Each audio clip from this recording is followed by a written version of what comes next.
Hi everyone, welcome to Iqra literature. तो आज हम बात करने वाले हैं जो स्टूडेंट 2020 से 23 के सेशन में पढ़ रहे हैं वो अपना सिलेबस कैसे मात्र 20 दिनों में कवर कर सकते हैं। जी हाँ स्टूडेंट, आप सही सुन रहे हैं। आप अगर एक अच्छा शेड्यूल को फॉलो करें तो आप मात्र 20 दिनों में अपने सिलेबस को कवर कर सकते हैं, क्योंकि सिलेबस ही ऐसा चीज़ है जो हमें ये बताता है कि क्या पढ़े क्या नहीं पढ़े। तो सबसे पहले आप चलिए बस 2 मिनट सिलेबस को एनालिसिस कीजिए कि हमें क्या पढ़ना है क्या नहीं पढ़ना है। ठीक है, देखिए इंग्लिश ऑनर्स के पेपर फर्स्ट की अगर हम बात करें तो इसका सिलेबस मैं दिखा रही हूँ, आप इसको अच्छे से देखें और इससे आपको पता चलेगा कि हमें क्या पढ़ना है और क्या नहीं पढ़ना है। तो पेपर 1 में जो आता है वो है history of English literature and practical criticism, यानी इसमें से आपको क्या क्या आएगा। तो इसमें आएगा फर्स्ट ए में देख रहे हैं आप major trends in different periods, यानी अलग अलग पीरियड में, मेडाइवल पीरियड में, विक्टोरियन एज में, एलिजाबेथन एज में, इन सब एज में क्या क्या चीज़ ट्रेंड में रहा। ठीक है, तो उसके बारे में हम एक्सप्लेनेशन करना रहेगा जो कि 40 मार्क्स का आएगा। सेकेंड है major authors and their works, यानी जो राइटर मेजर ऑथर हुए उनके बारे में आपको लिखना आएगा, वो 30 मार्क्स का होगा। फ्रेंड्स यहाँ पे नीचे देख सकते हैं जो मोस्ट वेवी आई है वो यहाँ पे नेम दे दी, यानी Chaucer, Marlowe, Webster, Defoe, Dickens, Ruskin, Matthew Arnold, Kipling, T S. Eliot, G B. Shaw, D H. Lawrence. ये बहुत ज़्यादा इम्पोर्टेंट है, इसको आपको देखना ही देखना है। और मैं ये भी बताऊंगी कि इन सारी टॉपिक को किस तरह आपको कवर करना है। सबसे पहले आप एक नज़र बस सिलेबस को देखिए। ठीक है फ्रेंड्स, पॉइंट नंबर 1 में हमने मेजर ट्रेंड्स और मेजर ऑथर देखा जो कि 70 मार्क्स का हो गया था। अब पॉइंट नंबर 2 में देखिए क्या क्या लिखना है। क्रिटिकल एप्रिसिएशन ऑफ वन और part of a poem out of two from outside the prescribed text, यानी क्रिटिकल एप्रिसिएशन आपको आएगा लिखने के लिए एक पोएम का नाम 2 दिया रहेगा, लेकिन आपको बस उसमें से एक ही लिखना है जो कि 15 मार्क्स का आएगा। बी में आएगा प्रेसिस ऑफ अ पैसेज, यानी प्रेसिस आपको पता ही होगा, क्लास 12 में आप प्रेसिस पहले से पढ़ चुके हैं। उस प्रेसिस को आपको लिखना होगा, 2 आएगा जिसमें से एक ही को लिखना होगा और वो 15 मार्क्स का रहेगा। इस तरह 70 और 30 100 मार्क्स का हो गया। ये था पेपर 1। और पेपर 2 के बारे में अगर हम बात करें तो गोल्डन ट्रेजरी जो है आप देख सकते हैं, paragraphs golden treasury selected by John press यहाँ पे दिया हुआ है। ये भी पेपर 1 का एग्ज़ाम अलग होगा, यानी वो 3 आवर का वो होता है, और पेपर 2 भी अलग होगा जो कि 3 आवर्स का होता है। ठीक है, ये एक ही दिन में या फिर मिक्सअप क्वेश्चन नहीं आता है। तो गोल्डन ट्रेजरी यानी सेकेंड पेपर से हमें क्या क्या पढ़ना होगा। तो देखिए यहाँ पे पोएम का नाम दिया हुआ है, मैंने इससे पहले भी एक बार सिलेबस एनालिसिस कराया था, उसमें मैंने डिटेल से और भी बताया था। तो अ कंसोलेशन टू सिलेट और इन अ गार्डन, यानी कुल आपको यहाँ पे दिख रहा है कि 13 ऑथर के यहाँ पे पूरा पोएम है। और मैंने अपने चैनल पे बहुत सारे पोएम को कवर करा दिया है, और उसके राइटर के भी बारे में आप जाएँ तो वहाँ पे अगर आप चाहें तो वहाँ पे जा करके पढ़ सकते हैं। ठीक है, तो अब इसमें से हमें किस तरह आएंगे क्वेश्चन, यानी कितने कितने मार्क्स का होगा। देखिए, और सेकेंड पेपर में हमें 3 बुक पढ़ने होते हैं। एक गोल्डन ट्रेजरी हो गया, दूसरा हो गया the ewe of Saint Agnes by John Keats, यहाँ पे आपको बी में देख सकते हैं यहाँ पे, और सी में ड्राइडन का मैक फ्लैक्नो। ठीक है, ये हमें 3 किताब पढ़ना होता है। अब देखिए मार्क्स का, यानी इन तीनों किताब में से मार्क्स का किस तरह डिस्ट्रीब्यूशन होता है, यानी कहाँ कहाँ से हमें आते हैं। तो देखिए 2 passages from golden treasury out of 4, आपको क्या दिया रहेगा, 4 उसमें क्वेश्चन दिया रहेगा, मतलब 4 पैसेज दिया रहेगा, और उसमें से बस आपको 2 करना है। पोएम दे देगा और बस आपको उसमें से 2 करना है, जो कि, और सेकंड में आप इसका देखिए 1 each out of 2 from longer poem, और 2 जो होगा वो लंबा पोएम होगा, वो भी 4 ऑप्शन आएगा जिसमें से सिर्फ आपको 2 ही लिखना है। यानी एक पोएम लिखेंगे तो आपका 8 मार्क्स मिलेगा, और इन दोनों को मिला करके, यानी जो आप 2 पोएम करते हैं, 2 शॉर्ट पोएम 2 लॉन्ग पोएम, दोनों को मिला करके आप 4 करते हैं तो एक पोएम का 8 मार्क्स हुआ, यानी टोटल 32 मार्क्स का हुआ। ठीक है, और क्रिटिकल क्वेश्चन फिर इसमें से भी आएगा, कोई पोएम दे देगा, बोलेगा इसका आप क्रिटिकल एप्रिसिएशन कीजिए, तो वो आएगा। और फिर से 2 critical question 1 each of 2 longer poem, और फिर 2 लॉन्गर पोएम का करने को आएगा आपको। तो इस तरह आपको क्या होता है, 60 मार्क्स का ये हो जाता है। ठीक है, और प्रोसोडी यानी फिगर ऑफ स्पीच इन सारी चीज़ों में उठाता है। तो देखिए स्कैनिंग ऑफ पैसेज, एक पैसेज दे दिया गया उसको स्कैन करने के लिए बोलेगा। Definition of prosodic terms and figure of speech यानी फिगर ऑफ स्पीच। तो इन सारी अभी आपको ये चीज़ें समझ में नहीं आ रही होगी, ये क्रिटिकल एप्रिसिएशन क्या होता है, फिगर ऑफ स्पीच यानी प्रोसोडी में ये क्या है। तो वन बाय वन हम क्या करेंगे डेली, मैं आपको एक ट्रिक बताऊंगी कि ये चीज़ क्या है और उसको किस तरह कवर करना है, यानी एक ट्रिक पे आप सारी क्वेश्चन को उस हिसाब से हल कर पाएंगे। चलिए सबसे पहले मैं बताती हूँ कि आप जो मेजर ऑथर दिया था, किसी ऑथर के बारे में लिखने आता है तो आप किस तरह का ट्रिक अपनाएंगे, यानी उनके बायोग्राफी के बारे में अगर लिखना होगा तो आप क्या क्या चीज़ उसमें ऐड करेंगे और ज़्यादा से ज़्यादा आपको मार्क्स मिलेगा। इसी तरह एक एक करके major trends, critical appreciation, figure of speech, किसी पोएम का क्रिटिकल एप्रिसिएशन कैसे किया जाए, हर एक चीज़ एक एक टॉपिक को हम डेली कवर करें।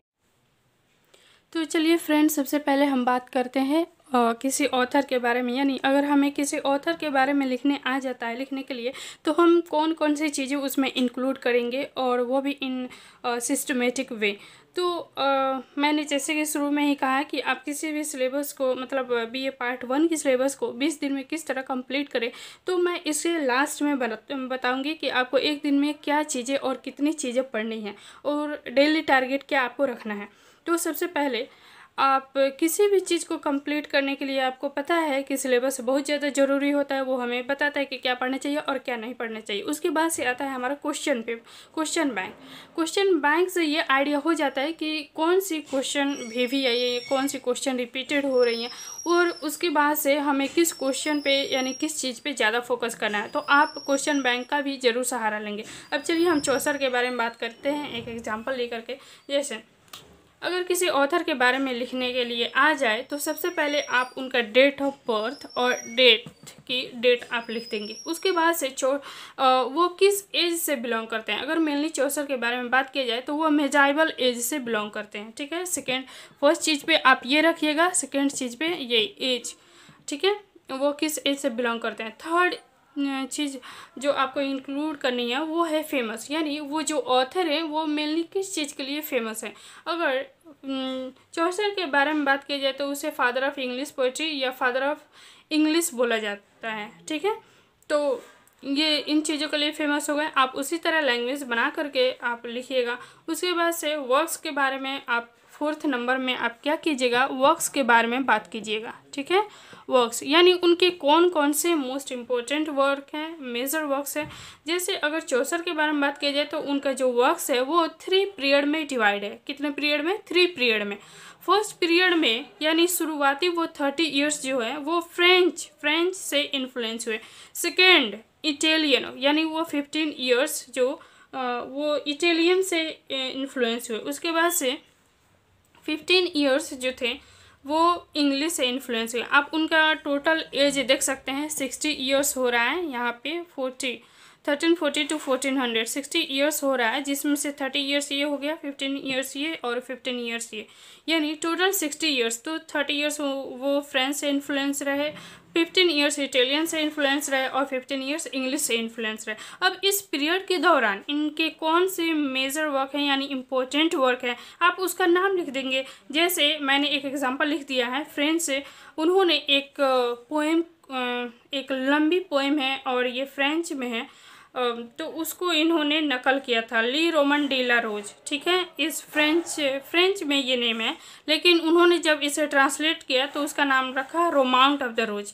वैसे इटालियन में है द स्टोरी ऑफ ग्रिसेल्डा, उनका बहुत इंपॉर्टेंट वर्क। इंग्लिश में बात करें कैंटरबरी टेल्स, ये बहुत ज़्यादा फेमस इनका वर्क है इंग्लिश का, जो कि एक स्टोरी है पिलग्रिम्स की, यानी कुछ पिलग्रिम्स होते हैं, 32 पिलग्रिम्स होते हैं, वो जा रहे होते हैं तीर्थ यात्रा पे, और सबको ये बोला जाता है कि सब कोई स्टोरी सुनाएगा, 2 आते समय और 2 जाते समय। यानी उन्होंने इमेजिन किया था, प्लान किया था कि एक बुक वो कलेक्शन बनाएंगे, बुक का कलेक्शन जो कि 128 का स्टोरी की होगी, लेकिन सिर्फ 24 स्टोरी ही यानी 24 स्टोरी ही कंप्लीट हो पाती है।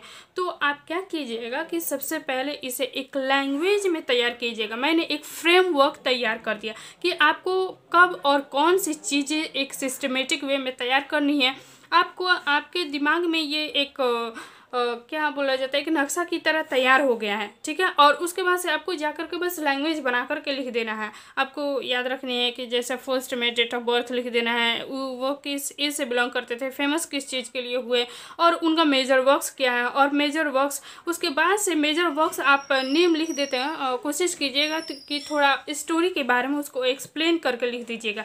जैसे कैंटरबरी टेल्स में क्या हुआ था, मतलब ये क्या रिप्रेजेंट करता है, तो ये कैंटरबरी उस टाइम के लोगों की, मतलब सोसाइटी में किस तरह के लोग रहा करते थे, उनके स्टेटस के बारे में इसमें डिफरेंट डिफरेंट सेक्शन से स्टेटस से लोग थे। कोई इनाई था, कोई बिजनेसमैन था, कोई वकील था, तो हर एक सेक्शन से लोग थे, तो वो उस समय के सोसाइटी को रिप्रेजेंट करते हैं। तो इन सारी चीज़ों को वैसे आप जो भी वर्क्स रहेगा उसको थोड़ा सा एक्सप्लेन करके लिखिएगा, क्योंकि जो हमारा एग्ज़ाम होता है उसमें क्वांटिटी प्लस क्वालिटी दोनों मांगता है, यानी आपको अच्छा भी लिखना है और ज़्यादा भी लिखना है। तो आप इस तरह से एक्सप्लेन करेंगे तो अच्छा से अच्छा आपको मार्क्स मिलेगा। उसके बाद से नेक्स्ट हम बात करते हैं कि अगर 20 दिनों में हमें इस सिलेबस को फिनिश करना है तो हम डेली क्या टारगेट बनाएं और किस तरह पढ़ें। फ्रेंड्स, सबसे पहले आप क्या कीजिएगा, ऑथर का पोर्शन आप उठाइएगा। वैसे सिलेबस में मैंने आपको दिखा भी दिया, बता भी दिया है कि कौन कौन से जो ऑथर है वो ज़्यादा इम्पोर्टेंट है, आपको किस पे फोकस करना है, और उसके साथ ही आपको क्वेश्चन बैंक भी देख लेना है थोड़ा सा। और नेक्स्ट चीज़ जो आती है वो है कि हमें किस तरह 20 दिनों में सिलेबस को तैयार करनी है। तो आपको जैसे आप ऑथर को देखेंगे तो उसमें मेनली 18 से 20 ऑथर हैं, ठीक है। तो अगर आप क्या करते हैं, एक दिन में डेली बस एक ऑथर को आप कंप्लीट करते हैं, टारगेट बनाते हैं, तो मात्र यानी 18 से 20 दिनों में आपका वो ऑथर के बारे में पूरा कंप्लीट हो जाता है। यानी अगर आप अच्छा से प्रिपरेशन करना चाहते हो, वैसे अगर आप चाहते हैं तो एक दिन में 2 भी कर सकते हैं। वैसे पोएम का देखिएगा तो वो भी 18 से 20 है, तो आप आराम से अगर डेली एक एक करते हैं तो आराम से आप 20 दिन में, मान लीजिए कभी किसी दिन गैप हो जाता है, हम एकदम मशीन की तरह नहीं कर सकते, लेकिन वैसे एग्ज़ाम है, आप केयरफुल पढ़िएगा, तो 20 दिन में लगभग वो भी तैयार हो जाएगा। फिर बचा हमारा 2 बुक और जो कि है the ewe of Saint Agnes और मैक फ्लैकनो, ठीक है। The ewe of Saint Agnes and Mac Flecknoe, आप क्या कीजिएगा, वो बहुत ही अच्छी स्टोरी है, इंटरेस्टिंग है, और वो हमारे स्टोरी से थोड़ी सी डिफरेंट भी है। तो उसको आप क्या कीजिएगा, आप उसकी समरी पढ़ लीजिएगा। 1 से 2 दिन आप लगाएंगे, 2 या 3 दिन भी कर सकते हैं, तो आराम से आप उसकी समरी समझते हुए जो कि बहुत ज़्यादा इंटरेस्टिंग भी है, आपको कहानी सुनने का भी मजा आएगा और इस तरह आपका सिलेबस भी कवर हो जाएगा। तो आप क्या कीजिएगा कि एक एक दिन कर के, मतलब 3 दिन में आप क्या कीजिएगा, उसको the ewe of Saint Agnes की स्टोरी और फिर the ewe of Mac Flecknoe की स्टोरी, आप उसकी समरी सुन लीजिएगा।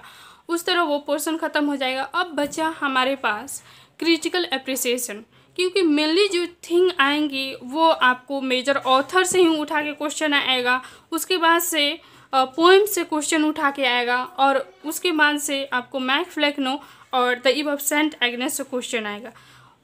तो इन्हीं, जब ये आपका जो इम्पोर्टेंट चीज़ है वो कंप्लीट हो जाता है तो इसी के अंदर से आपको क्वेश्चन आएंगे। अब रही बात क्वेश्चन को किस तरह एक्सप्रेस करें, लिखे, तो उसमें आता है critical appreciation, explanation, figure of speech, इन सारी चीज़ों की बात है। तो हम डेली क्या करेंगे, जैसे मैंने ऑथर के बारे में आज बता दिया कि ऑथर के बारे में आप किस तरह लिखेंगे, वैसे नेक्स्ट डे मैं क्या करूँगी कि एक्सप्लेनेशन, अगर कोई पोएम आती है तो उसका एक्सप्लेनेशन कैसे करना उसके बारे में, फिगर ऑफ स्पीच का मैं वीडियो बना दूँगी। उसके बाद से इसी तरह जो भी चीज़ अगर छोटा रहेगा तो एक एक दिन करके आराम से वो हो जाएगा। मेजर जो थिंग है वो मैंने बता दिया आपको किस तरह क्या तैयार करनी है। So that's all for today, मिलते हैं नेक्स्ट वीडियो में। Thank you.